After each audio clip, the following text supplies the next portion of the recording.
Search कीजिए मेरा channel और सब्सक्राइब कीजिए टेक इन्फो EDU को और बेल आइकन को दबाइए रोजाना मोबाइल कंप्यूटर टेक्नोलॉजी से रिलेटेड वीडियोस सबसे पहले देखने के लिए। अब दोस्तों ये बात तो आप सभी जानते ही हैं कि हमें रोजाना मुख्तलिफ कंपनीज के नए नए स्मार्टफोन्स देखने को मिलते हैं, जिनमें ये सारी कंपनियां अपने फोन के कैमरा को बहुत हाईलाइट करती हैं कि जितने ज्यादा मेगापिक्सल का कैमरा होगा उतनी ही अच्छी आपको इमेज क्वालिटी मिलेगी। तो बहुत से व्यूअर्स कमेंट करते हैं कि फलां फोन का कैमरा इतने मेगापिक्सल है तो क्या ये अच्छा कैमरा है।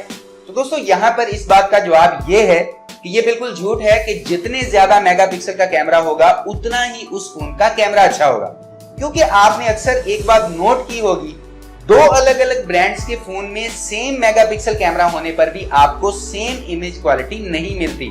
तो दोस्तों इसकी वजह यह है कि कैमरा में मेगापिक्सल के अलावा और भी बहुत सारी चीजें होती हैं जो सारी मिलकर किसी भी कैमरा को अच्छा या बुरा बनाती हैं। तो आज इस वीडियो में मैं आपसे इन्हीं सारी चीजों के बारे में बात करने वाला हूं। अस्सलाम वालेकुम दोस्तों, मेरा नाम है काशिफ और आप देख रहे हैं टेक इन्फो EDU। चलिए शुरू करते हैं।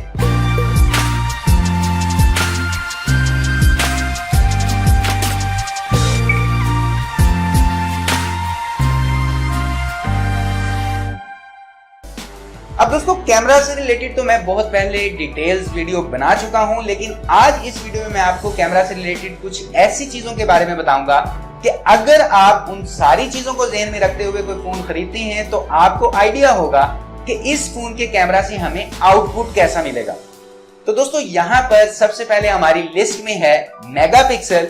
अब मेगापिक्सल क्या होता है? तो दोस्तों मेगापिक्सल को समझने के लिए हमारा ये जानना जरूरी है कि पिक्सल क्या होता है। अब आप जब अपने फोन में किसी भी पिक्चर को जूम करते हैं तो वहां पर आपको छोटे छोटे डॉट नजर आते हैं और इन्हीं डॉट्स को हम कहते हैं पिक्सल।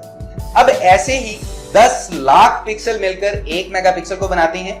तो मतलब ये कि आपके फोन में जितना ज्यादा मेगापिक्सल का कैमरा होगा उससे खींची गई फोटो का प्रिंट उतना ही बड़ा आएगा। उसके बाद हमारी लिस्ट में जो दूसरा पॉइंट है वो कैमरे का सबसे अहम पॉइंट है जिसे आपको सबसे पहले चेक करना चाहिए और उसका नाम है इमेज सेंसर। अब दोस्तों इसका काम ये होता है कि आप जब भी किसी ऑब्जेक्ट की फोटो क्लिक करते हैं तो उस ऑब्जेक्ट से एक लाइट लेंस के थ्रू कैमरे के अंदर आती है, तो वहां पर लगा हुआ इमेज सेंसर उस लाइट को रिकॉर्ड करके ट्रांसलेट करने का काम करता है। तो यहाँ पर जितनी लाइट अंदर आएगी उतनी ही अच्छी इमेज बनेगी। तो यहाँ पर ज्यादा लाइट को लेने के लिए इमेज सेंसर का अच्छा होना भी जरूरी है। अब आजकल के स्मार्टफोन में हमें BSI और CMOS के सेंसर्स मिलते हैं, लेकिन BSI सेंसर अच्छा है अगर आप कंपेयर करते हैं उसे CMOS सेंसर से। उसके बाद यहाँ पर सेंसर साइज भी मैटर करता है कि जितना बड़ा सेंसर होगा उतना ही ज्यादा से ज्यादा लाइट को रिकॉर्ड कर पाएगा। तो यहाँ पर आपको ये ध्यान में रखना होता है कि 1/3.2 इंच सेंसर से अच्छा है 1/2.3 इंच सेंसर। उसके बाद तीसरा पॉइंट है एपर्चर। अब ये एपर्चर क्या है? तो ये फोन की ओपनिंग साइज के बारे में बताता है, जहां से फोन के कैमरा में सारी लाइट अंदर आती है। तो फोन के कैमरा स्पेक्स में आपने पढ़ा होगा f/1.8, f/2.2, f/2.3 वगैरह वगैरह।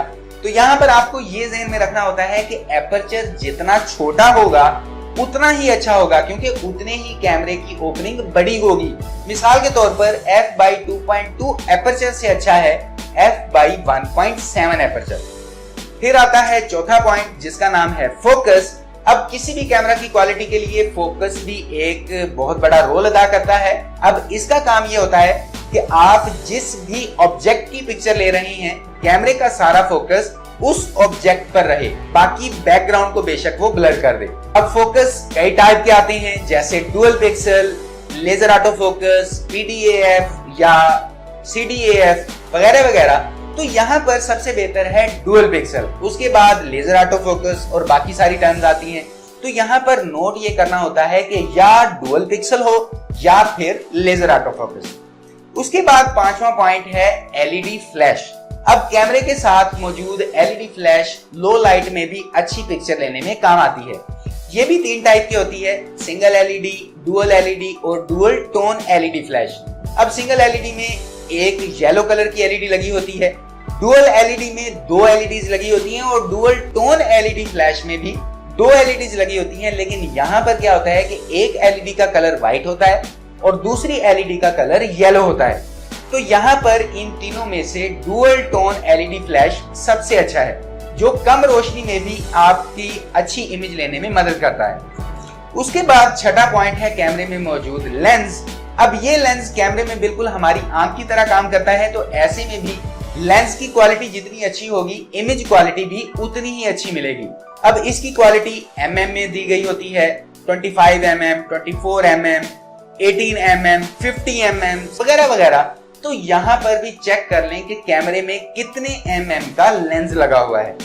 और हमारी लिस्ट में आखिरी और 7वां पॉइंट है OIS, जिसे हम ऑप्टिकल इमेज स्टेबलाइजेशन भी कहते हैं।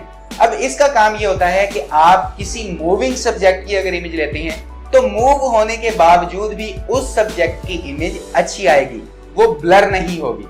तो दोस्तों, कैमरे में कभी भी मेगापिक्सल को देखने के बाद उसका फैसला ना करें कि ये कैमरा अच्छा है, ये अच्छा नहीं है, बल्कि इन 7 पॉइंट्स को भी ध्यान में रखें ताकि आप एक अच्छी इमेज क्वालिटी देने वाला कैमरा बाय कर सकें।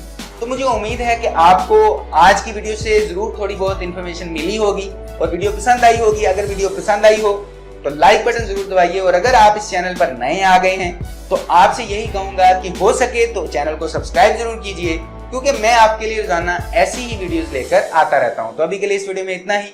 नेक्स्ट वीडियो में इंशाल्लाह मुलाकात होगी। अपना ख्याल रखिएगा। अल्लाह हाफिज।